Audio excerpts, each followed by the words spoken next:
Peace and blessings, y'all. Peace and blessings, y'all. Welcome to Friday Night Exposure. I am your host, Ajani Bakari, the Exposer. Welcome to the GOAT James Kingdom channel as we go live every Friday night right here on the GOAT James Kingdom platform on YouTube. Shout out to everybody who's already a subscriber to the channel. If you are not a subscriber to the channel, please go on ahead and hit that subscribe button. Make sure you hit the like button. Also, make sure that you share the content. At least you can do that. Thanks to everybody that show us all the support. And we appreciate everybody who's already a member of the GOAT James Kingdom platform. As you guys should go check out the GOAT James Kingdom membership as well. As Brandon and I will continue to be coming with more content about basketball as LeBron James' 21st NBA season is coming underway. But tonight's episode, we are going to be discussing the NBA Finals. LeBron James, 2007 Finals. That was his first NBA Finals appearance. And you would ask, why are we going to be talking about the 2007 Finals? It was a blowout. They got swept. LeBron played horrible. Well, that's why. Because there's a lot of myths. All right. And like I said, that you guys always talk about your eye test. You got the eye test. You got the eye test. But I don't know about your eye test. So we're gonna seize everybody eye test. So I went and watched all four of the games, the Cleveland Cavaliers versus the San Antonio Spurs 2007 Finals, and we're gonna break it down. And what we're gonna expose is, was LeBron James shooting his Cavaliers out of a championship? Was that the deal? Was that what was going on? Did the Spurs play defense where they were like, LeBron James, just shoot the ball, and completely took LeBron James out of his game by playing that style of defense? Was LeBron James responsible for Tony Parker, and why did Tony Parker go off? So we're going to have a great discussion about all of that, because, again, these are all the myths and all the stuff that people talk about, but I can see a lot of people never even watch the games.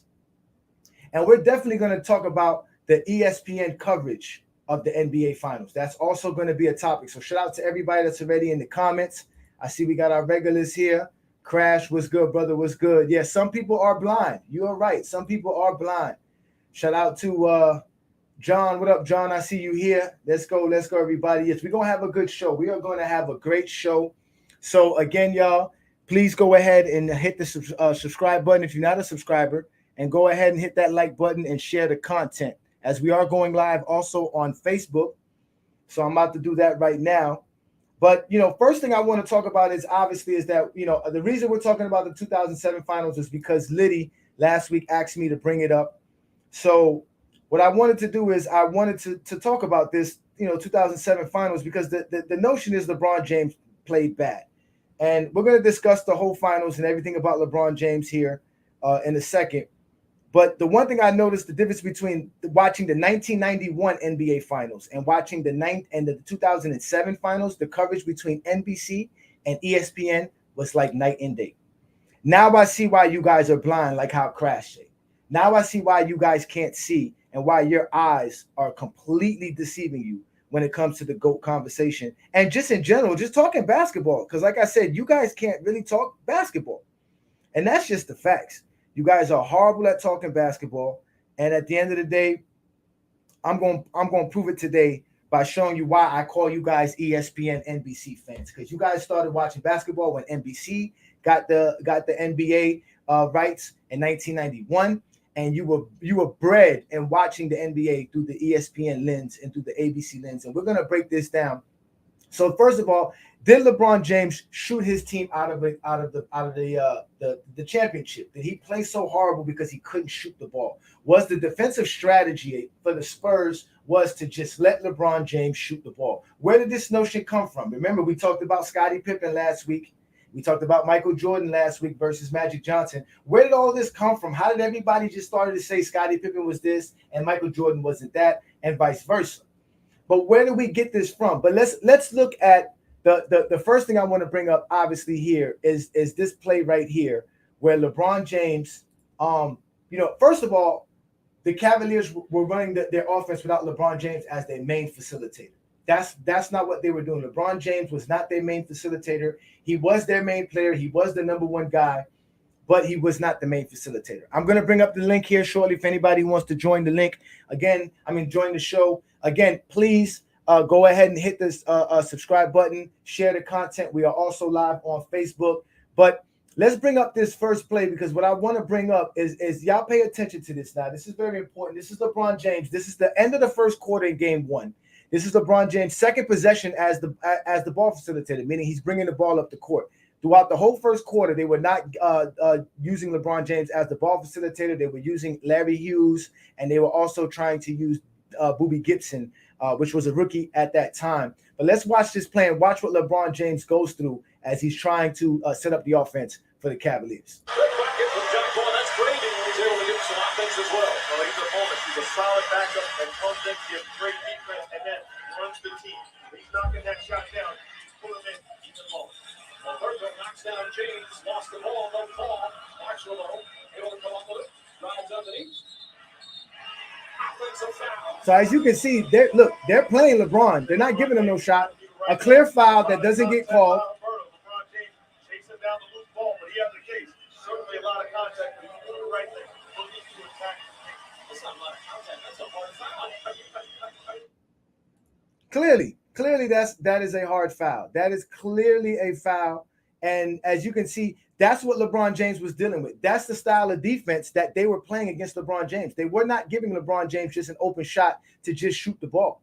But where does this notion come from? Where are they getting this idea that that's what LeBron James was doing, right? Where are they getting this idea that LeBron James was being guarded that way? Now, remember, the other notion was, right, that the Spurs literally played LeBron James with 5 men, right? That's the thing that they say us LeBron fans talk about, was how the Spurs use 5 men against LeBron, right? Well, let's look at another clip here and let's see how they were really playing LeBron James. Because like I say, we don't make things up in GOAT James Kingdom. We look things up. So you guys say you got the eye test. Here's the eye test. Let's look at it right here. This is LeBron James. Again, you're going to see, you're not going to see LeBron James bringing the ball up the court. Here we go. Boom, they get the ball to LeBron. Look at this. All right, let's play it again so we can break this down. As you can see, LeBron James is not bringing the ball up the court. They're not letting LeBron James shoot. Right here, as you can see, Bruce Bowen is playing LeBron James. He's making sure LeBron James doesn't have that shot that everybody said that supposedly they were giving to him. But watch as they do the screen and roll. Watch how Ginobili and Horry act to LeBron James going to the basket. Here it is right here. There's 5 players. There's Duncan, Bowens, Ginobili, Horry, and Vaughn, all surrounding LeBron James. That's what they were doing to LeBron James. This is game 1. This is what LeBron James was seeing for the first time against the Spurs. And right here, no foul call, no nothing. So that's what ended up happening when you talk about, you guys say you see things, but you guys don't see things. You hear a lot, but you don't see nothing. You see what I'm saying? And as you can see, Bruce Bowen is an elite defender, and you have Tim Duncan there. So basically, you're doing a screen and roll with Tim Duncan and Bowens to basically trap LeBron James and the wing at that. But that's what the Cavaliers were always doing. This, like I said, we're going to break this down some more. But as you can see, that's not the style of defense that they were playing against LeBron James. This defense that I keep hearing that they were playing against LeBron James, that's not what they were doing. They were hedging LeBron James. All right. They were. If you guys don't know what that is, see, this is why I love to talk basketball, because if you guys know what hedging is, all right, and anybody who played 2K know how to hedge, right? That's when you get a pick and roll or you get that screener, the defender on the screener hedges the ball carrier to keep the ball carrier from coming down. Sometimes you play low, sometimes you play mid, sometimes you play high. That's a hard hedge. And you're going to see that's what they do to LeBron James throughout the series. And this is game 1. We're going to get down to it. It was a bad game. The Cavaliers completely were being outrun. LeBron James was trying his best. But we're gonna bring this up. We're going to talk about it, like I said, and we're going to look this up. Now, you guys going to tell me here on this play, where do you see them letting LeBron James just have space to shoot the ball? Where is the space at? There we go. Yeah, it's called hard edging. There we go. That's why John is a member of the GOAT James Kingdom platform. Shout out to John. He knows his basketball. But let's look at this play right here, and you guys tell me how they're playing defense on LeBron James. She gets the work, John Bond. Ginobili, Duncan, and Parker have 51 points. The Cavs team has 52. James. They go that mid-range. They say they want LeBron to take, right? That's the mid-range. They say LeBron James had the whole series, and he should be taken, right? That's what they were saying, right? LeBron James, they're giving you the mid-range. They're letting you shoot it. You should just shoot it, right? That's what you hear. That's what we always hear. That's what we always talk about. Yeah, that's what we always hear, right? Shout out to Wayne Gant. What's good, brother? All right. Yeah, Crash. Mike Brown. Thank the Mike Brown using the Spurs plays. I was going to bring that up. Yes. He actually brought all the Spurs plays into this final series. Didn't create his own. Didn't have no other coaches help him design any other offense. They went into there with every last Spurs play that they ran when he was the Spurs assistant. So the Spurs basically knew all the plays the Cavs were going to run. And I'm going to break that down later on, Crash. Thanks for bringing that up. But as you can see, they were hard hedging LeBron. They were making sure he wasn't going off. He wasn't getting his shot. Right. And LeBron James was being that he wasn't the ball facilitator. As you can see, it's the fourth quarter. They're down almost 20 points. They're getting annihilated across the board. It was completely a mismatch. That's not the point of this conversation. The point of the conversation was whether or not the Cavaliers could actually beat the Spurs. There was no way the Cavaliers were beating the Spurs, even if LeBron was averaging 45 points per game. It was not going to happen. The Spurs were literally we're just the better team. Just the better team. Just the better team, as you can see. So where did this notion come from, right? That they were playing LeBron James, giving him the shot, letting him shoot the ball. Why was it LeBron James that they were talking to about that? Were they doing that in certain places? Of course. This is 2007 NBA basketball, y'all.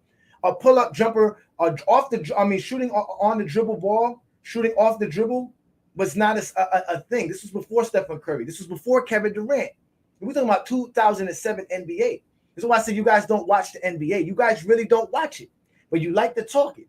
But here in GOAT James Kingdom, we talk basketball because we watch basketball. You feel me? I watch the games because I'm a Heat fan. So whenever the Heat game is on, I'm watching the Heat no matter who they playing. They actually playing tonight. You feel me? So if you got a team that you like, you should be watching the game of basketball. But you know who was open and they were allowing them to shoot jumpers like crazy? Tony Parker. That's who was open. If we go look at what Tony Parker, the type of defense that the Cavaliers were playing on Tony Parker, they were letting Tony Parker shoot. Now, the idea was LeBron James can't shoot. That's why they were letting him take those shots because he can't shoot the ball. Now, LeBron James did shoot 35% from mid-range that season in 2007, which is below average. The average mid-range shooting around that time was about 38% for the league. LeBron shoot 35%, but Tony Parker shoots 38%. And y'all want to see what type of defense they were playing on Tony Parker? Y'all want to see the type of defense? If LeBron James can't shoot, right? If that's the case, if LeBron James can't shoot, why were they playing Tony Parker like this?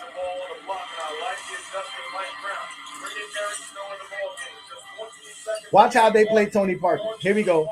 Look how he plays Tony Parker. Look at this. Look at the distance he's giving Tony Parker. Look at right. Look at this. Going under the screen. Letting him shoot it. Bricks it. Literally bricks it. That's what the Cleveland Cavaliers played. That's how they played Tony Parker. That's literally how they played Tony Parker. This is game 2, y'all. We're going to game 2 now because the first game was a blowout. The Cavs came out on a slow run. On a slow start. The Spurs were just blowing them out. LeBron James didn't even make his first shot to the second half in game 1. So they were getting blown out. It was completely a horrible game on the Cavaliers' part. LeBron didn't play too well as well. And they just got blown out. But this is game 2. Tony Parker went off in game 1. So you would say to yourself, if Tony Parker's going off in game 1, you would change your what you want to do against him. Not the Cleveland Cavaliers. No. Now, mind you, they did play good defense. I'm not going to take away the Cavaliers' defense. They did actually play good defense against the Spurs. But at the end of the day, this is what you call laying off on somebody. Like they were saying, lay off on somebody. Don't play no defense. Let them get the shot. Let them pull up into a jumper. Let me show you how they were playing Tony Parker. Now, because Tony Parker was going ham, people would say, oh, why didn't LeBron James get on Tony Parker? Why did he let Tony Parker win Finals MVP? Well, if you was watching the game and if you was really watching basketball, you would see, as you can see here, who's guarding him. LeBron James. And how is LeBron James guarding him? Look at him. This is giving him the shot. Look, boom. Look how LeBron James is guarding him. Look at this. Boom. Look at this. But now look, but they don't hedge for Tony Parker. Letting Parker get to the paint because they don't hedge. They didn't hedge for Tony Parker at all. They let Tony Parker go around the screen at will because the Cavaliers, I don't know what they were thinking. I really don't know what they were thinking. But if you have Varejao and you have Elgauskas and you have Drew Gooden, it's not really that, they're not defensive studs. First of all, Big Z can't move that much. All right. And you have a young Varejao who can move well, but he's not that great of a defender, especially in 2007. He wasn't that great of a defender then. Then you have Drew Gooden, who was just a fringe NBA player at that time. He was really nobody. But look how they were playing Tony Parker. So if they were playing Tony Parker that way, does that mean Tony Parker can't shoot? That Tony Parker is a horrible shooter, and that's why the Cavaliers were playing them that way, because he can't shoot the ball? Or is it because it was 2007, and that's how you played the NBA? Because guys really couldn't shoot off the dribble. And you're not going to want your point guard to literally just take the ball up and just shoot it. But let's keep going in game 2 so I can show you guys some more. And then I'll put the link up and get some guys to join so we can have the conversation. Here's how they play Tony Parker. This is game 2 again. Look, Tony Parker got the ball. LeBron's on him. Look how LeBron's sticking him. Look, goes under the screen, way under. Look at this. Why nobody said Tony Parker was scared to shoot? Huh? But you don't have a Ginobili and a Duncan. Look at Duncan making moves. Look at that. Varejao tried there, but that's not enough. That's Tim Duncan. That's a 3-man action between Tony Parker, Ginobili, and Duncan. You're asking LeBron James to do the same thing without the same talent on the other side. You feel me? Oh, there goes my boy Liddy. I was waiting for you. The last 2 games, the Cavs only lost by 3 and 1 point. Yes, that is true. They only did lose. That was at the end of the game, but they weren't in those games. They still were not playing. There was no way the Cavaliers were going to win that game. And matter of fact, I'm glad you brought that up because we're going to get to game 3. We're going to talk about LeBron James. But again, let's talk about this. Why did Tony Parker get played this way? Was Tony Parker a bad shooter? Are y'all going to call Tony Parker a horrible shooter from outside the paint? Because Tony Parker inside the paint was well above league average, which is about 66%, 65% in the paint. That season, he was 70 in 2006, the year before. The league average was 61. So Tony Parker, when he gets to the rim, Tony Parker is damn near a bucket, like y'all would say, a guaranteed bucket, right? But let me put the link up so y'all can join the show. Then we can get some folks up in here. We can have a conversation, and we can talk about basketball because this is what GOAT James Kingdom is about. We're gonna talk about basketball. All right. Now, when we talk about this, right? Y'all tell me this. Please explain it to me. Was Tony Parker a good shooter or not? Why were the Cleveland Cavaliers playing him like that? And in game 2, the Cleveland Cavaliers were getting blown out as well. But LeBron James was trying hard. As you can see here, these are what LeBron James was doing. In the first half, he started off slow. He actually got in foul trouble in game 2 early in the first quarter, and they actually took him out. He missed basically almost the whole first quarter. He only played 3 minutes of the first quarter. He played the full 12 minutes of the second quarter. But he finally got himself into rhythm. And in the second half, they were trying to make a run. But it wasn't enough. It wasn't enough. LeBron James had to do everything for the Cleveland Cavaliers. He had to be the best ball facilitator. He had to be the best shooter. You know what I'm saying? They all shot bad. As a team, they shot under 40% for the series. They shot under 30% from three-point land. As a team, their 5 main guys, 3 of them shot under 40% for the series, including LeBron James. LeBron James, we all know, shot 35% for the series. He had a horrible series. It was not a good series for LeBron James. It was very tough on him. But he did do what he was supposed to do, which was figure this out. Because, again, LeBron James is better off being in these finals and facing the San Antonio Spurs and learning what he learned from the San Antonio Spurs loss than it would have been if he would have lost against the Detroit Pistons the series before. In fact, him learning what he learned against beating Detroit was better than if he would have lost to Detroit. So LeBron James's career was basically what it was going to be. But we're going to talk about why there was so much pressure on LeBron James at this moment in time. What up, Crash? Yo, what up? Hey, Johnny, can you hear me? Plus my baby mama beat me too. Yo, hold on, Crash. Hold on, my bad. Go ahead, Crash. I can hear you now. What up, brother? Oh yeah, John, much man. Salute GJK, man, and salute to you too, brother. I appreciate that, man. I appreciate you, brother. What's good? Slow motion, man. But yeah, I was actually kind of waiting for this 2007 talk, man. I could give you my unbiased opinion behind that, and it's like I definitely feel like LeBron didn't live up to what he should have been. You feel me? Like how he was playing all season or while he was playing before, but it's like you can have a right. Both answers can be right. Like how he didn't play that good. He didn't play bad, but he didn't play that good. And how the Spurs defense was just really that great. Like if I'm not mistaken, I think they had a top three defensive rating for that season or something like that, or they were like a top 5 defensive team that season. So I didn't double check that, but what I can tell you was every team they faced in the playoffs that season, they literally shut down. The Suns is a perfect example. We know the Suns have a high offense in that era, and especially in 2007. They went from averaging like 111 in the regular season to averaging, or 111 in the playoffs to averaging like 100 against the Spurs. So the Spurs defense was definitely on point. Tim Duncan, Ori, Finley, all those guys were just savvy defenders, and they had savvy veterans from European players. They had guys that were playing pro and knew how to play team basketball. They were just a better team. They were just the better team in 2007. They had arguably the best rim protector or the best anchor in the game at the moment, which is Tim Duncan. And then they had a top 5 perimeter defender in Bruce Bowen. If you was counting down the best perimeter defenders around that time, you would have players like Tony Allen, Bruce Bowen, and Kobe Bryant and the likes that you would say, yo, these are the best perimeter defenders at the time. So it's like you got one of the best perimeter defenders playing LeBron, and they're not leaving him open like you were saying. They're actually guarding him from the 3-point line, like actually like playing him up, and they're also building the wall like how they did with Giannis, now allowing LeBron to drive to the paint. And like how you're going to talk about later, and also Mike Brown, his deficiencies, which caused for them to lose. And like how Liddy said, the last 2 games they lost by 1 and 2. So I do believe LeBron, if he would have played better, they could have won 1 or 2 games. But like what you said, they would have not won the series. LeBron would have not won. There's no way that the Cavs would have won that series. Like I don't believe so. Nah, there was no way. Again, we're going to talk about it. Again, all the stuff that they say LeBron James was afraid to do or couldn't do, whatever he was able to do. In the series prior to that, he shot 39% outside of the paint.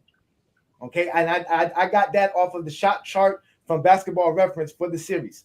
So I counted all the times he took the shot out. He took shots outside of the paint. He shot 39% against Detroit, which is not bad. The league average is like 39%, 38%. Trust me, the league does not shoot 45, 50% outside of the paint. The greatest players that you think don't shoot that either. And I'm going to break this down for y'all real easy. This is why I'm called the Exposer, because I will break these things down. You guys don't really know basketball. You just love to hate on LeBron.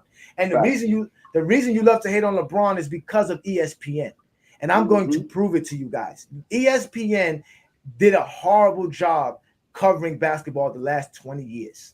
And I just witnessed it by when I was watching. The difference from what I was watching with the NBC NBA Finals was that Paterno and Marv Albert were telling us what was happening on the basketball court.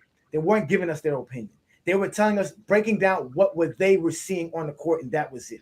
When ESPN got involved with Mark Jackson and Jeff Van Gundy, it became a clown show.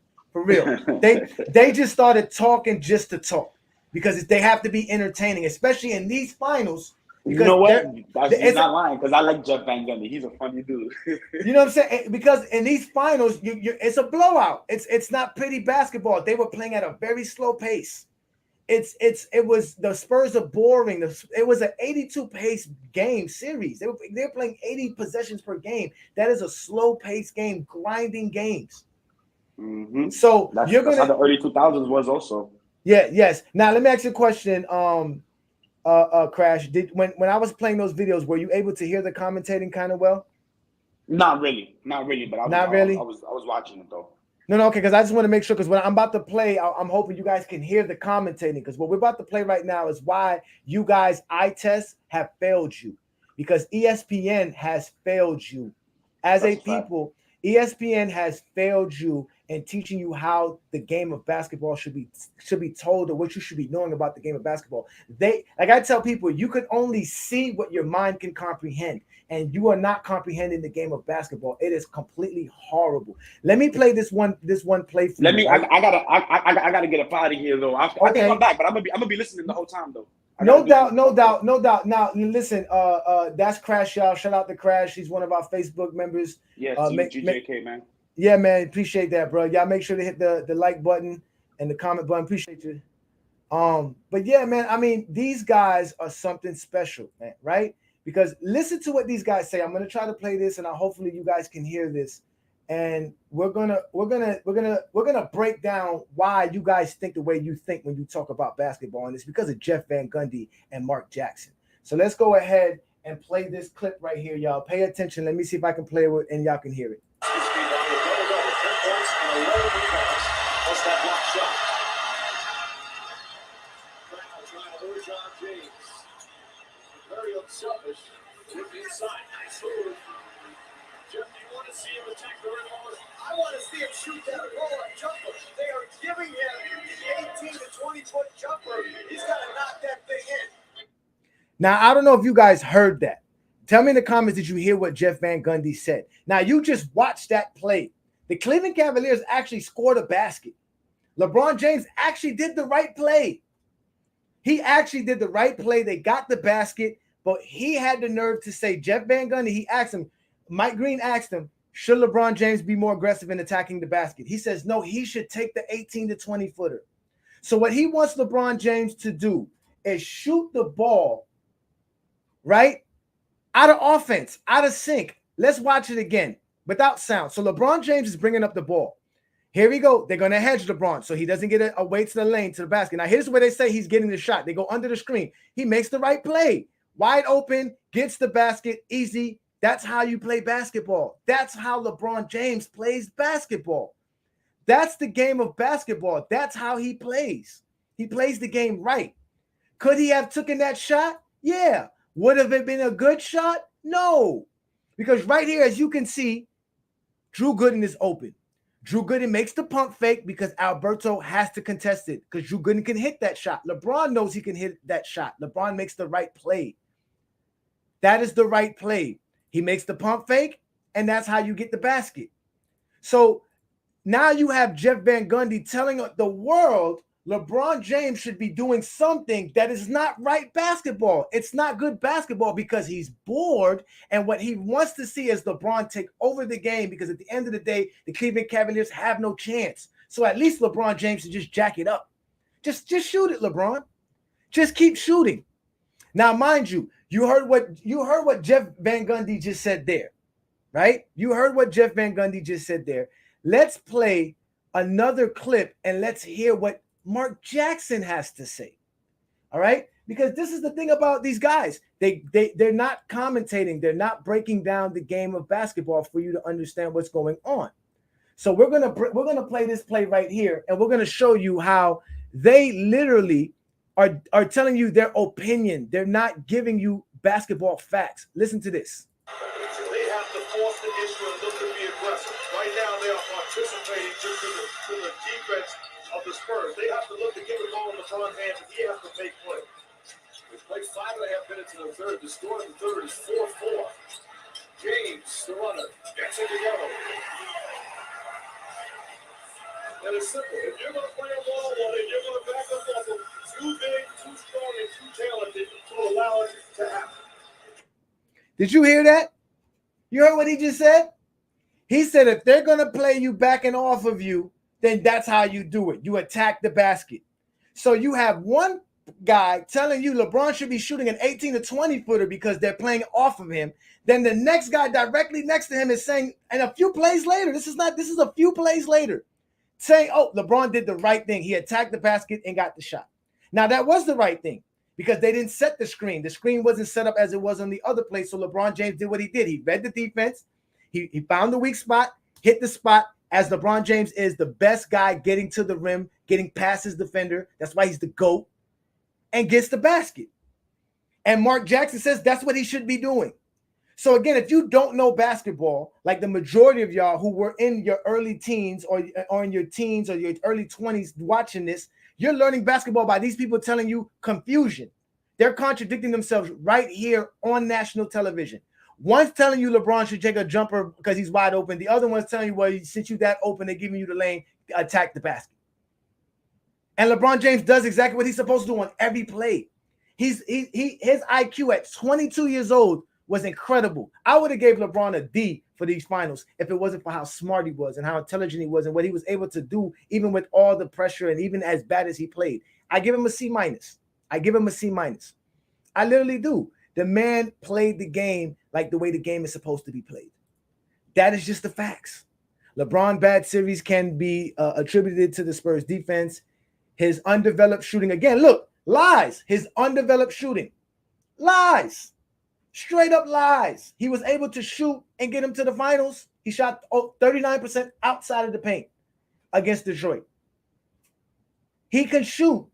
In fact, your boy Michael Jordan in the 1998 finals outside of the paint shot 32%. And his team still won because he had a team. It's a team concept because he had rebounders that could pick up his bricks. LeBron didn't have nobody who could pick up his bricks. Ilgauskas averaged 10 rebounds. That was the most. The next was 8 by Drew Gooden. Then LeBron averaged 7. They wouldn't get no rebounders. Again, you don't watch the game of basketball. That's why you're watching the GOAT James Kingdom platform and Friday Night Exposure with the Exposer. Exposing y'all. Literally exposing y'all. Y'all don't know basketball. You don't know basketball because of this, because of people like this, because of Mark Jackson and Van Gundy, because y'all only watch the playoffs. Y'all don't watch the actual regular season. You know who's the best commentator, the best color commentator? Hubie Brown. I'll have a Hubie Brown any game of the week. I don't care. Give me Hubie. Hubie's going to break the game down for you. He's going to tell you what plays are being run, why they're running the plays, what's the execution, why it wasn't executed. He's going to break it down. He's not going to tell you some nonsense like Jeff Van Gundy and them. I got more. I'm not even through. I got more. This is why I am the exposer. I am going to continue to break this thing down. The link is in the chat. If you need me to put it up again, you're more than welcome to join the show. Okay. It's literally, yes, 10 rebounds and 8 rebounds is not that good. It's not as good as Bynum, Gasol, Odom. Those guys are rebounding. The Spurs out-rebounded the Cavaliers. Now, again, the Cavaliers did not play bad defensively. They were just bad offensively. They were horrible on the offensive side of the ball.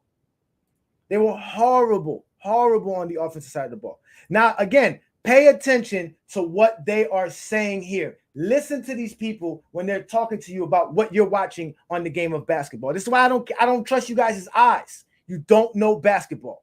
As they trap Tony Parker on the pick and roll, and I love that adjustment by Mike Brown. Trapping him, being the aggressor against him. Here's that jump shot you wanted him to take. That's on. Look at that. So that's the jump shot. Let's play it again. Right here, look. Here it is. This is what they want LeBron to do. Look, right? They're playing off of him. Okay, because he's been getting to the rim. Okay. He takes that jumper. That's what they want him to do. That's not going to win the series. Look, they're down 2 there. You could have ran a better play. You could have got a better play. LeBron James shooting off the dribble 18 feet from the rim is not your best play. You got to run a better play than that. You should have ran a screen. You should have made them hedge. You should have did something different. But LeBron James, again, he's figuring everything out because he's already been getting to the rim. He's already been getting his shots. Now, his shot has not fallen. He's not the first player to have a shooting slump during his series. So I would admit that. LeBron James had a horrible shooting exhibition during this entire finals. He shot horribly. He shot 8 of 44 outside of the paint during this series. He actually went a whole 16 straight shots without making one outside of the paint during this series. That's bad. That's horrible. But again, he was trying to do everything that he can do. He was going to the paint. He was doing what y'all was saying he shouldn't do. I just showed you him doing a step back. I just showed you doing this one. Now let me show you him doing something else. Because again, you guys do not know basketball. Yes, Hubie Brown is the man. Hubie Brown completely, the way Hubie Brown explains the game of basketball is the best, man. He really gives you a knowledge of the game. He really does. He really does. Look, these are what we have. People who make silly comments like LeBron career is terrible outside the paint. For one, he doesn't know what terrible outside the paint is, meaning he doesn't understand what percentage it is. He doesn't know LeBron James's percentage outside of the paint for his career, nor does he know the NBA average outside of the paint since LeBron James has been in the NBA. But they make these statements. And this is why they didn't want me talking about the 2007 finals, because I was hoping to bring one of you fools up. You guys don't even want to come up and talk about the 2007 finals with the exposer? This is your chance to get Ajani. I got nothing. This is the 2007 finals. This is the easiest thing you can do is come up here and explain to me why I don't know basketball because LeBron James is horrible and the 2007 finals is going to prove it. Come up. Bring it up. Bring it up. Bring it up. Bring it up. Yes, and Michael Jordan shot 39% outside of the 3 feet for his career. For those 4 seasons they have it recorded for. So is Michael Jordan horrible outside of the paint, or is 39 just that much better than 37? What do you think Kobe shoots outside of the paint? What do you think Dwayne Wade, Tracy McGrady shoots outside of the paint? You guys don't know basketball. These are guys that all shoot under 34% from the three-point land, which means that's a part of outside of 3 feet. You guys don't want to count that because, again, you don't know basketball. You don't watch basketball. All you do is talk basketball, but you can't talk it because you don't know it. You don't know nothing about the game because you were learning the game from people like Mark Jackson and what's his name and Jeff Van Gundy. Horrible at this. I'm going to show y'all how horrible they are, and I'm going to show y'all how contradictory all of y'all are.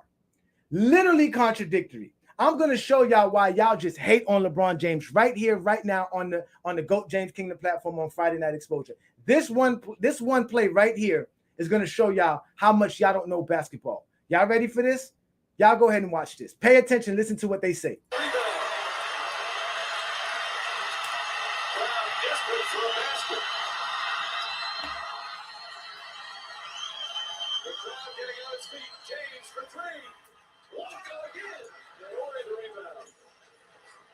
Shot though. In and out, but a good shot. You step into a rhythm jump shot. Shoot the next time too. Keep shooting the ball. Did y'all hear that? Did y'all hear that? The man said that's a good shot in rhythm, in and out, but it was a good shot. Then Van Gundy doubled down and said, keep shooting it, keep shooting it. Isn't that how they play in today's NBA? Isn't that today's NBA that y'all claim y'all don't want to watch because all they do is just jack up shots and don't run offensive plays or sets or anything? There's no play here. It's LeBron bringing up the ball. There's no nothing. Everybody spread. We get a quick screen here. We're going to hedge like we've been doing all series. This is game 3, y'all. It's down 4 points. Look, this is the shot that y'all call a good shot. This is what Mark Jackson says is a good shot for LeBron James to take. A shot that he shoots 33% at.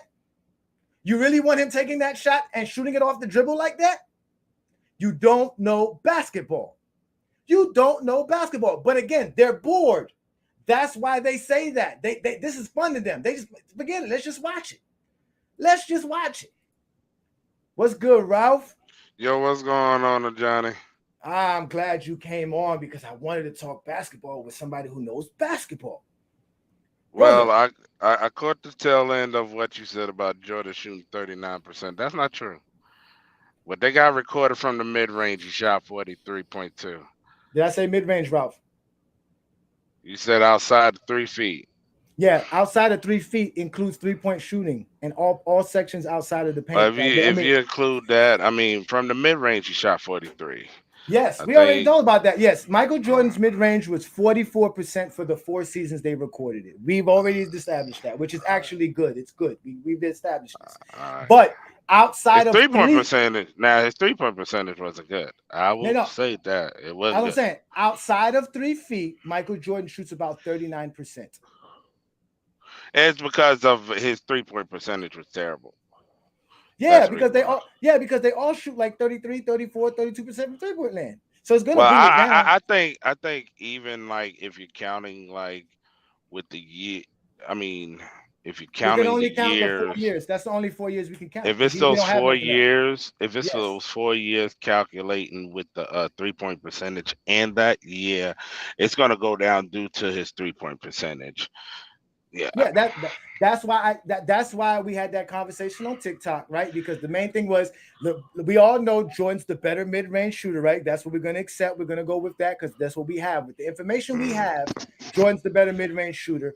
yeah. But LeBron's the better three-point shooter. So from those two factors, which is what we consider shooting, because supposedly a floater, the 3 to 10 feet is not a jump shot. Supposedly that's another form of shooting, just like layups and dunks. So Mm. if Jordan's the best mid-range shooter and LeBron's the best three-point shooter, who's really the better shooter? I mean, it's it's close. It's close Okay, in that aspect. all right, let me ask you this now, Ralph. Did you see the way they were playing Tony Parker that I just showed clips of? Did you see how they were playing Tony Parker? I just caught. I just like I said. I just chimed in when you were saying when you said that aspect, so I couldn't see that much. Mm-hmm. Okay, all right. So let me see if I can bring up one more for you here. Let me get it up here for you because the notion is was they were just letting LeBron James shoot. Nobody was stopping. He had all time or all this time to shoot the ball. So let me pull up one here of Tony Parker bringing the ball up, and LeBron James is actually sticking him. So let's get here. Let me pull it up here. But how you doing, brother, man? It's good to see you, man. Thanks for joining me on a Friday, man. This is the first time you came Yeah. on my Friday, bro. I Now this appreciate is the that. second time. The Oh, yeah, first it's the time I second came in time. at the end, and like, yeah, I just got back in town, so that's and as soon as I pull up at the house, I tuned in a little bit. I said, well, let me hop up in the box real quick to see what you're talking about. I appreciate you. Thank you. Y'all make sure to follow Ralph Alexander 65 on TikTok. He's definitely one of the better debaters in basketball. Michael Jordan fan for sure. So watch this play, Ralph, and tell me, does this play determine whether or not you would let Tony Parker shoot or not, or is Tony Parker a good shooter or not? Hey, just look. Just pay attention. This is LeBron sticking him. This is game. This is game one. Look at how he's sticking Tony Parker. Look at this. Literally. Now he's up on him, but look how they just let him get to the paint. Yeah, it's like with Tony Parker's game at this point, it's like he didn't have that jumper like that. So Mhm. that first time we showed LeBron guarding him, he guarded him correctly. You got to play off of Tony because he had that quick first step to drive to the paint. That's why on the second time you seen him, he was able to drive by him because he Mm. was so fast. That was the scouting report. Like that was his that's what they said before he was drafted, that he was a quick point guard. So like that's the reason why, like in that play, you seen that LeBron backed off of him, Mhm. which was a good defensive play on his part to make him give up the ball at that time. Yeah. Now I agree with you because again, Tony Parker's at the rim percentage is well above average at 66% in 2007. Hmm. So Hmm. he was one of the best finishers at the rim, especially for his size. That was one of his main things, especially that teardropper he used to have. But even at Hmm. that, he was one of the better finishers, especially for his size. So, like you said, that's the main point. That's the thing with LeBron James. LeBron James' ability to finish at the rim is too deadly. He shoots over 70% at 3 feet. You got to keep him away from the rim, right? Yeah. So that, like you said, that's smart defense. But look again, would somebody say, look at how they're playing Tony Parker? Would somebody say Tony Parker is a bad shooter? No, you're just gonna play him this way. Look how they play him. Watch this. Boom. He gets the ball. Look how Snow is playing him. See that? The Hmm. same way. The same way. We I was just showing you. Bowen's playing against LeBron James. Now, mind you, Tony Parker shoots 38% from mid range for the season. In this series, he shot over 40%. He shot like 45%, Yeah, 47%. he played out of his mind. He was Like out of. that was They an had anomaly. they had no answer for him. They tried LeBron. They tried everything. I mean, they didn't try everything because they didn't hedge him like LeBron was being hedged. If they would have did that, but they couldn't because they would bring Tim Duncan, and you can't leave Tim Duncan. No, So Tim not at Duncan that was point. killing them. Tim Duncan was Yeah, at, the, killing at them. at this point of Tim Duncan's career, you cannot do that. So, like with Tony Parker, you had to play off him at that time. He didn't start getting a better jump shot until like round 2013, 2014, which that so happens, Lee, that's when we saw LeBron's best years as a jump shooter when he was with the Heat. That's why he was so deadly in those 4 years during that time, because he still had that first step like he was during his Cleveland days, along with his jump shot, to where like if you look after 2011 of like even 2011, his shooting splits wasn't bad. He just wasn't aggressive into 2011. I don't call that a choke. I call it a meltdown, because LeBron's shooting splits were still up there. It's just that he wasn't taking attempts that he would take.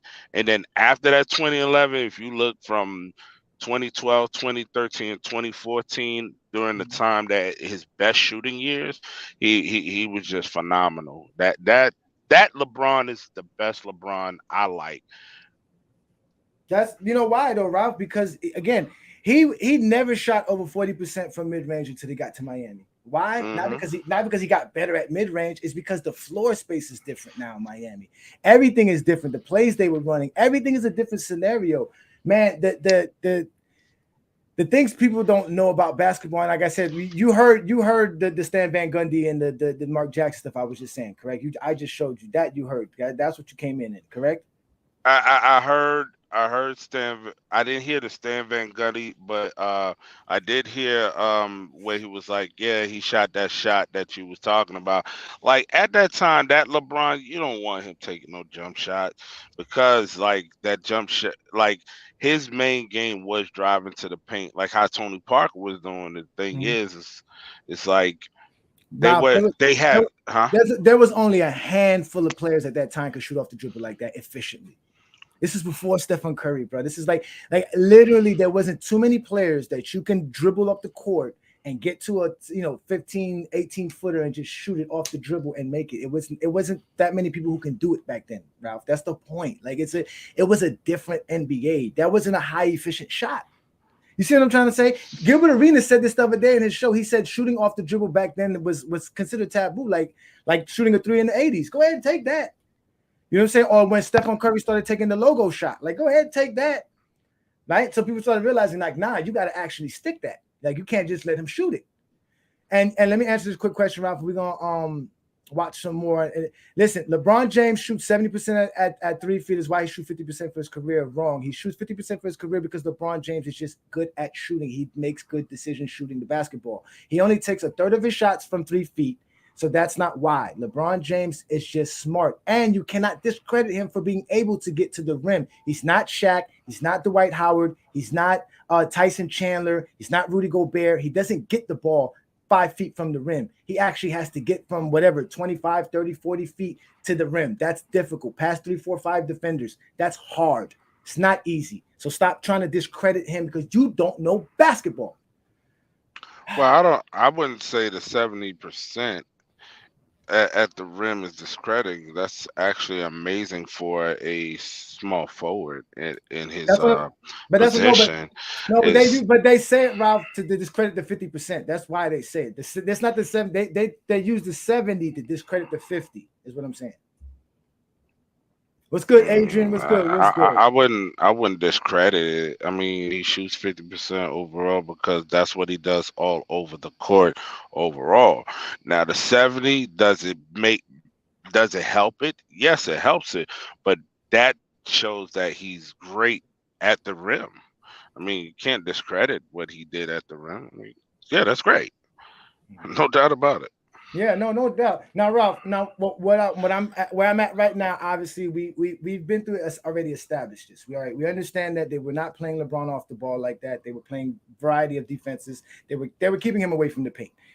2, they played Tony Parker completely crazy, right? And 3, at the end of the day, ESPN did a horrible job explaining basketball to us, right? So what I showed you was Van Gundy saying that LeBron should take 18 to 20 footers at will because that's what they're giving him. While a few plays later, LeBron attacks the basket, makes the play, right? I saw that part. Yeah, What Mark Jackson said he needed to do that. He need to do that. He need to do that more. And then I showed you him taking a shot. Out of the three different scenarios, him passing the ball for a better play got a basket. Him going to the basket got a basket, and him taking that dumbass jumper that everybody said he should be shooting didn't get him a basket. It didn't help them get that far. Now, mind you, they want him to shoot this way, and everybody says that's not the way he should play basketball. But some reason LeBron should do it during then. Let's continue. Watch this play right here, Rob. Pay attention, y'all, and listen to what they say as he's playing right now. Watch the defense. This is a set now, mind you. I'm going to break down why the Spurs were so defensively aware because they knew the plays. They're going to run this same play several times. Let's watch this set from the Cavaliers versus the Spurs. You don't have it posted. I can't see it. Oh, hold on. Hold on. Wait. I don't have it posted yet. Hold on. Wait. No, it's just me and you right now. Oh yeah. Okay. I'm sorry. I thought I had it posted. I'm sorry. There we go. I hit the comment.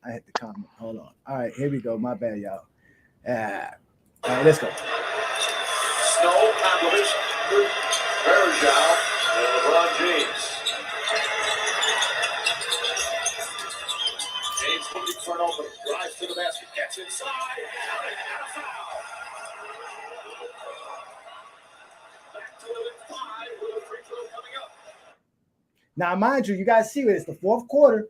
So LeBron James is still trying. It's not like he's not trying, but to pay attention to this play, Ralph. So they run this play where they get LeBron the screen, right? He's gonna run through these screens, get the ball in the wing.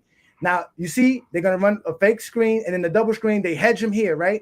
They play him normally. He gets his gap. He finds his way. He gets the basket, right? So now you pay attention to this. That's how the Spurs is playing that defense on that particular play.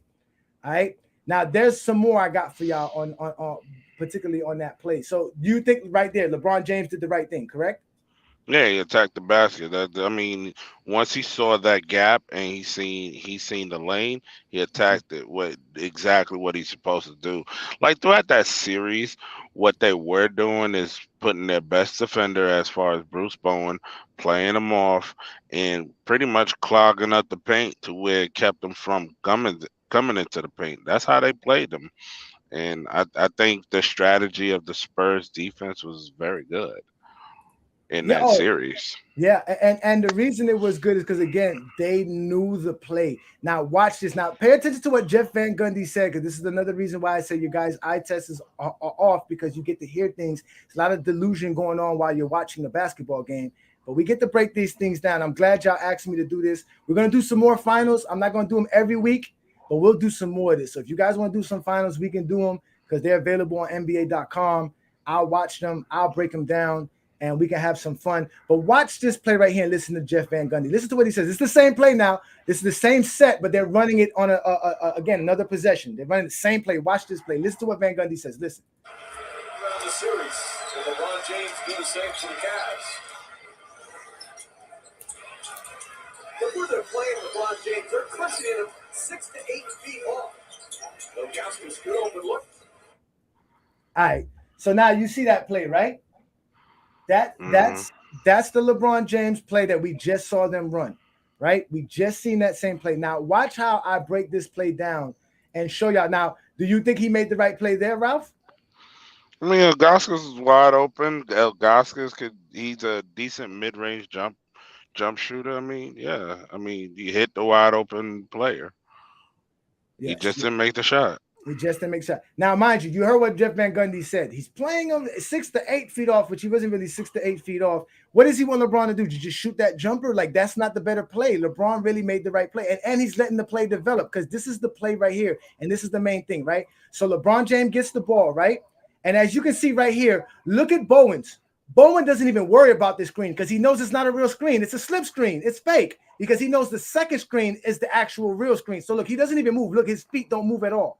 He knows the ball's not going to Drew Gooden. LeBron pump fakes it. He knows the second screen is coming. Look how he sets his defense. You see that? Because he knows he has to fight through this screen. Tim Duncan steps up because Tim Duncan knows I have to hedge. LeBron can't come around that corner. Tim Duncan does his job, cutting off LeBron's lane. Allows Bowen enough time to fight through the screen. And what does LeBron do? The right play. Like you said, because Tim Duncan does not have the chance. He had to hedge too hard. And now Ori's supposed to come and rotate, but Ori comes late. So the shot is really an open jumper and it becomes a brick. I'm not gonna lie. When you slowed it down, the Goskins got away for a moving screen. You He know got what? away with a moving They screen. they called a moving screen against him several times in the Cause like series. if you slow that down, Yeah. Ogaskis when he came for the screen and Bowen Uh-huh. started to go down, Hmm. Ogaskis shift down while he Yeah. was trying to.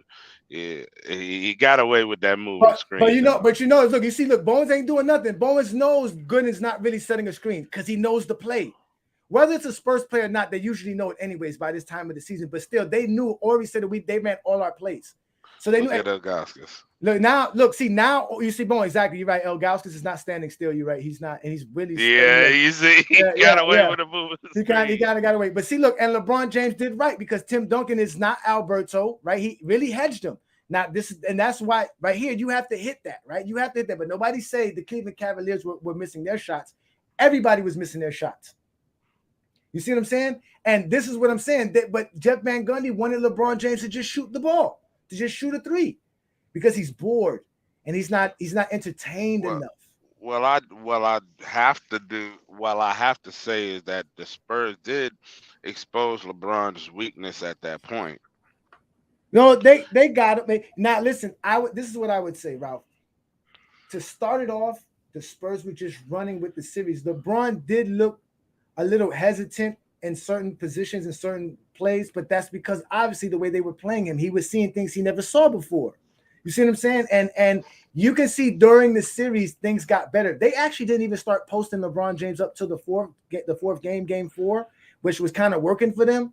But they still didn't have no one to get him the ball. Like they didn't have nobody who can pass in the post, Ralph. Like that's why having a ball facilitator is so important. They literally didn't have a point guard good enough to get the ball in the post. Eric Snow was the best, but you could tell Eric Snow was out of shape, and he was just there as a veteran presence. He was. Well, I mean, Eric Snow can be a facilitator, but at that point, it's like he's at the end of his career, and like, Yeah, and and then again, Bobby Gibson, he's just a shooter. I mean, who Bobby else they Gibson. had? They had Hughes who tried to run the first 2 games, and he wasn't Well, really he's good. a combo guard though. Like Yeah, he's more of a two than a point they had guard. Popovich. Popovich didn't play bad as far as shooting wise. He was actually one of their better shooters, but they didn't aggressively get him the ball. He wasn't involved in the offense. I think they were trying to hide him because of defensive liabilities, but I don't. Who? Popovich. It was a Popovich? What's his name? Popovich? What what's the European's name? Let me get. I always be messing these European names up.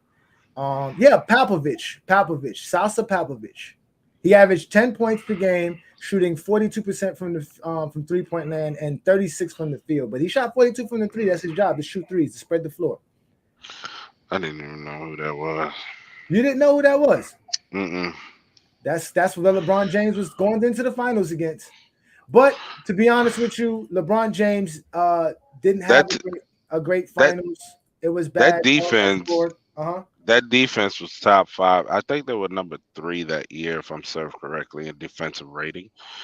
And that's what really pushed them over to where they were a great defensive team.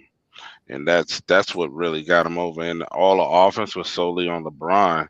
And like it's funny, I was having a conversation earlier with Mark on the phone, and like during that time we didn't have, like, a lot of teams wasn't doing three all-stars or superstars together during that time. It was either one or two stars on the team, but that team was structured more so on the defensive end, and LeBron was just the offense, to where he carried he carried the offense to where the shooters that was able to shoot at a high clip was knocking their shots down throughout the season and throughout the playoffs before the finals.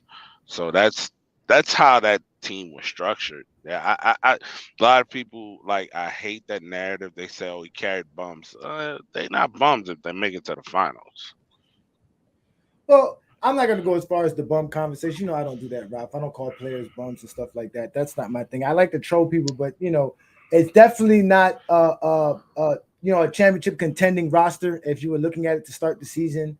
But they, a lot of things people don't understand too. That wasn't the LeBron that we all knew. If you really go look at those Cavs play, he wasn't really the main ball facilitator. He was the best ball facilitator, but he wasn't doing it all season. Like during this whole series, you can see like they really were trying to run sets where LeBron wasn't the main ball facilitator. They Yeah, were trying to make him off ball. yeah, an off ball guy, and putting him in right positions. He would still, he would still get the ball, but he just wasn't bringing up the ball. He just was ending the possessions, not starting the possessions. So, but he ended up being the He was best. playmaking. Yeah, He was playmaking. he It said he wasn't should. like Yeah, but at the end of the day, he played bad. These numbers are bad. You know what I'm saying? If we really want to go to it, he had, the turnovers were bad because he wasn't getting the assists. Look at the shots outside of the paint. That was where, you could really go in at. He was 2 for 9 game 1, 0 for 6 game 2, 0 for 9 game 3. And in game 4, he just said, fuck it, I'm just going to do Kobe and what y'all want. Y'all want me to go out? I'm just going to shoot. yeah. I'm just going to go all out, and I'm just going to do what I can do. And he tried, and he still played within his game, but it was a faster paced game.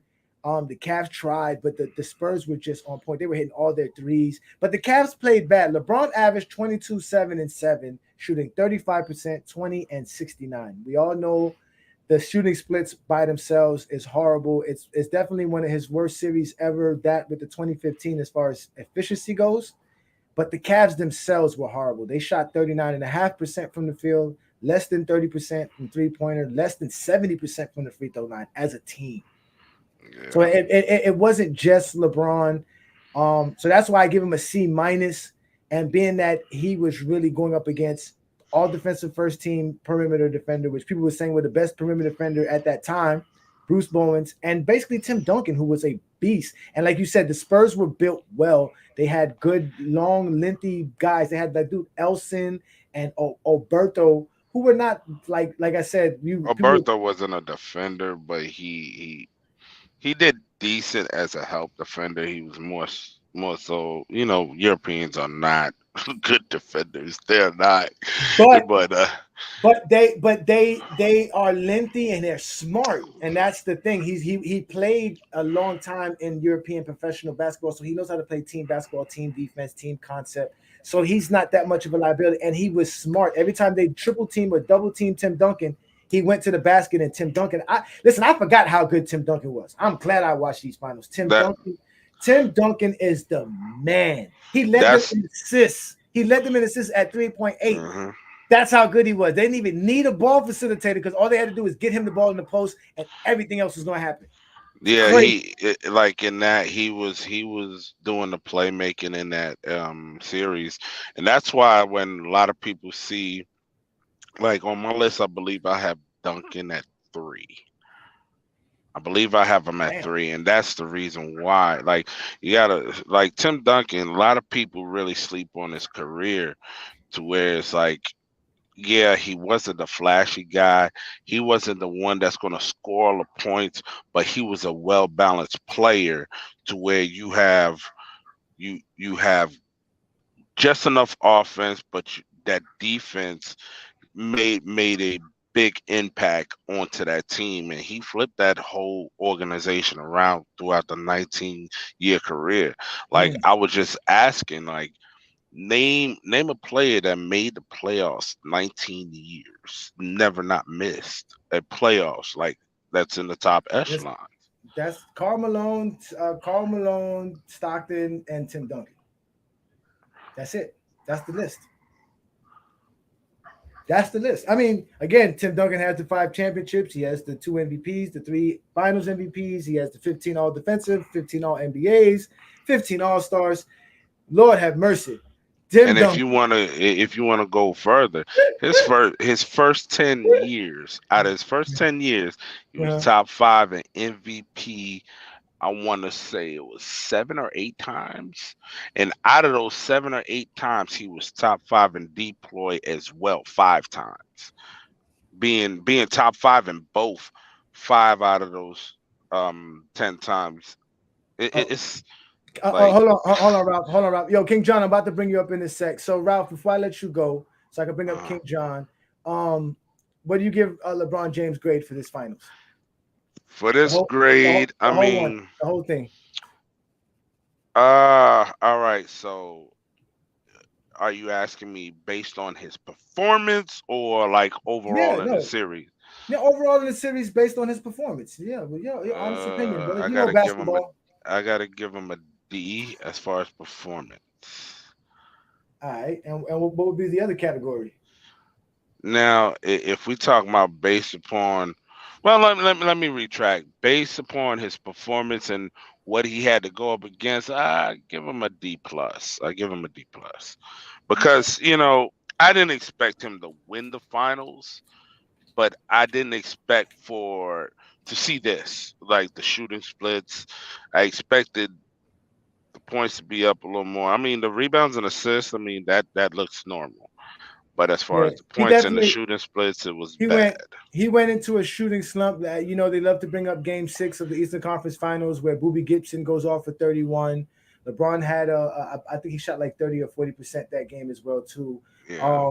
So he went into the finals and kind of in a bad slump, and he had that one game 5, and then from there it was But again, that's not LeBron James' style to just shoot himself out of a slump. He plays the game the way the game is supposed to be played, not the way Van Gundy and Mark Jackson would It, say. it, it was a learning curve for him, to be honest It with you, was. because It it's was like necessary. It was necessary. He he, needed he to do he that. even said it out his mouth that he gave credit to the Spurs that helped him work on his jumper a whole lot more. It got better. It definitely got better as the years progressed, and that's why we seen what we seen in Miami and I think a part of the Cleveland at first, All right. All but it right, was Ralph. it was much higher. It was like much higher than that year and He before. listen, like I said, he never shot above 40 until he got to Miami. From So the mid range, yeah, yeah, for mid yeah. range. So but all right, man, I I think as appreciate you, high bro. as what 43. I think Yeah, something like that. It was good. It was good enough. He's the GOAT. It don't matter. we're not doing that though. On GOAT James Kingdom, we do it every time. That is Ralph Alexander 65, y'all. Y'all make sure to highlight him on TikTok, man. Appreciate you, brother, man. Enjoy your Friday, bro. All right, All right. man. I'll All see you right, bro. Sunday. All right, bro. Yeah, Sunday show, bro. We got something for y'all. Yo, you gotta let me know ahead of time. No, we bring it. It's all branding this week. I don't know what's coming up. I got popcorn and like 4 or 5 blunts. Lord have mercy. Brandon gonna go on Yeah. his rant. Let's go. All Holla right, back. man. Yep. Peace. What up, John? Oh, what's up? Well, we're gonna My start bad. off me saying LeBron is the GOAT. Okay, so we're gonna That's start it off right there. But I always hated the way Mike Brown. mhm. I always hated the way Mike Brown used LeBron James. I don't know why no coach was smart enough and say, something, we should just play LeBron James at the point guard. Let's not use him off the ball so much. He needs the ball in his hand. He makes They should have great. posted. They should have posted him up a lot more. See, I don't think he really knew how to post then, but I think he could have learned how to post on the go. No, I think what happened was because when you look at the times he did try to post against Bruce Bowen, who's a smart defender, he was causing some turnovers on LeBron. LeBron turned over the ball several times trying to do Yeah, post up, yeah, he being did. He aggressive, did. offensive fouls, and even just some passes. So I think they felt that LeBron was better facing Bruce Bowens than backing down Bruce Bowens. Yeah, that's a fact. I mean, that's a fact. Yeah. I think it was a good learning curve for his career. I mean, I think you broke it down. Best. It was better that he went through all these trials and tribulations instead of losing. I've never understood people saying, "Well, he lost in the finals." Yeah, he made it to the finals, and he did his thing doing it, and he learned every step of the way. Yeah, man. I mean, I don't know if him losing to Detroit is the better. No, because he wouldn't have learned what he learned against the Spurs, and he wouldn't have learned what he learned when he did that game 5, understanding how he can dictate an entire game. Because that Yes. was the moment. That game 5, everybody said he's here, he's arrived. We thought Yeah. people think you could just turn it on a flash. That's not how it works. You know what I'm saying? But these people don't know basketball because again, you heard what they were saying. Did you hear all the comments from Yes, Mark I heard Jackson? everything. I heard everything. They were contradicting Mark Jackson saying one thing, Jeff Van Gundy saying another. I mean, I don't know. Jeff Van Gundy saying like he want LeBron to play like Tracy McGrady, Kobe Bryant, Jordan. That's not his game. He's not a outside shooter. He's a playmaker, and he can get the ball to the basket. Oh, when he took that 3-pointer and they were like, oh, that's the shot. He could just keep shooting it, keep shooting. I was like, wait a minute. Isn't that how they play today's NBA? Isn't today's NBA set up to where people are taking the shots because it's open as threes, just keep shooting the threes and people hate it? You understand what I'm trying to say? Not setting up the offense, not going down, and like people like to say, go inside the outside, don't play outside the inside. And that's what they were asking him to do in 2007. It's crazy, John. I don't get it. Yes, LeBron is a rhythm outside shooter. So just to tell them to take shots off the dribble, they weren't even doing that back then like that, like they doing today at all. Exactly. I mean, they weren't even really still shooting threes in 2007 like that. They were still going off the 90s play. So I didn't get it. I didn't understand it. I do. ESPN is terrible teaching people how to understand basketball. Because sometimes when you have a debate against people, I'd be like, I know you got that off ESPN. No, I didn't. No, yes, you did, because you just repeated what the other guy said. And TNT doesn't do a better job either. No. Yeah. No, they don't. But I'm about to get up out of here, and I just want to say one thing. Let me mute you right quick because you got a background noise while I'm talking. So, and I'll let you speak when I finish this here. For those who think that LeBron James should play the game of basketball the way Michael Jordan and Kobe played, and that's all this, that, and the third. All these people are talking about LeBron James shooting percentage. Go look up Tracy McGrady's mid-range shooting. Go look up Allen Iverson's mid-range shooting. Go look up Kobe's mid-range shooting. Those numbers are available for those players because they played their whole career. Go look at any player that does what LeBron does from LeBron's era, from that 2000 era on. Go look at Paul Pierce, not one of those players either, because those guys couldn't get to the rim like LeBron James. So you got to go look at guys who were rim attackers, like a Tracy McGrady, like a Vince Carter, like a Dwayne Wade, like an Allen Iverson. Players who were downhill players that when they were coming with the ball up the court, they were damn near unstoppable. You go look at their mid-range, it's not going to be that high. LeBron James' career mid-range shooting is 38%. That is average. The league average is 39%. In fact, for the 2008 finals, Kobe Bryant shot 35% outside of 3 feet. Or outside of the paint. I'm sorry, outside of the paint. And in the 2010 finals, Kobe shot 36% outside of the paint. And majority of his shots were coming from outside of the paint because Kobe does not have the ability to get past people like LeBron James does. Michael Jordan in the playoff series, in the 1998 playoff series, outside of the paint, shot 33%. In 1997, outside of the paint, Michael Jordan shot let me look up these numbers here to make sure I'm saying it right because I know Jordan fans. He shot 39% outside of the paint during the 1997. So between 1997 and 1998, he shot 33 and 33 and 98 and 39 outside of the paint. So you guys don't know basketball when you say these things.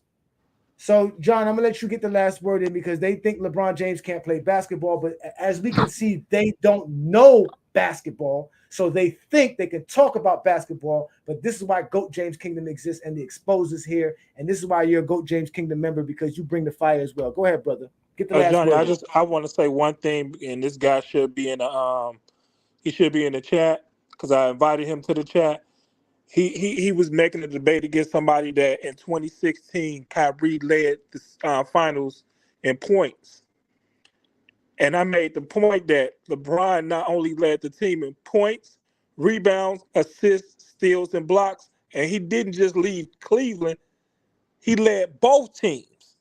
So, dude, don't debate me if you don't know what you're talking about. Okay, go check the stats. Then come back. I keep telling you, if you don't know what you're talking about, it's okay to be wrong. So check the stats. Come talk to me anytime. I invited him. I was hoping he came up. That's why I came up so late, because I was hoping he came up and I was going to ask you to debate him. So he should be in the chat. Learn basketball. Get out of your feelings, and let's just talk ball. That's it. That's all I got to say. That's gangster right there. That's what I'm talking about. That's what I'm talking about right there. Listen, y'all, that's King John the Third. Appreciate you. As you can see, it's right there on his profile. Yes, It says I it left right it right there. It left it right there. It left it right there. So for all y'all that are hating, appreciate you, John, man. I catch you on Facebook, brother. And Sunday, I see you Sunday.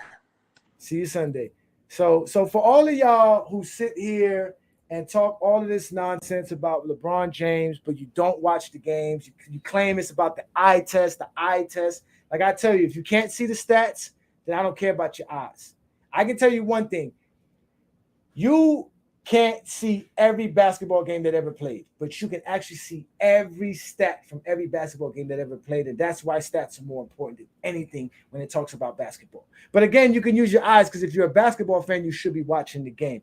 So as tonight's show is about to end, you guys witnessed what I do here as a basketball fan. I watch the game. I can break it down with the best of them. I don't need to be an expert. I don't claim to be an expert. I claim to be a basketball fan, an NBA fan. I watch the game, and that's what it's all about. So when you sit here and come at me, know that you got to talk basketball. And I'm going to be going live on TikTok soon. You can catch us on Sunday afternoon as we will be discussing Michael Jordan fans' delusions. We're going to also prove on Sunday afternoon why you guys have been basically misled by ESPN and all the nonsense that the TNT broadcasters have gave to you the last 20 years of basketball. They are done a horrible job at explaining the game to you guys. You don't understand what you're seeing. You don't understand how the game is supposed to be played. And that's why you think LeBron James is bad at basketball, because you think taking a bunch of shots make you better at basketball than anybody else. That is completely false. The game is more than just shooting. There's a lot to the game of basketball than just shooting the game. So as Friday Night Exposure is about to be done, I'm Ajani the Exposer. You have now been exposed by the Exposer. You guys have a great night. I'll see you guys next week, Friday night. I'll see you Sunday noon Eastern time. Make sure you hit the like button. Send out all the content. Share everything. You can catch us right here on the YouTube GOAT James Kingdom platform, or GOAT James Kingdom in Facebook, GOAT James Kingdom in TikTok, GOAT James Kingdom on Twitter, GOAT James Kingdom on IG. Y'all have a beautiful Friday night. I'm Ajani the Exposer. I'm getting up out of here. Stay blessed, stay beautiful, y'all. I'll talk to y'all next week.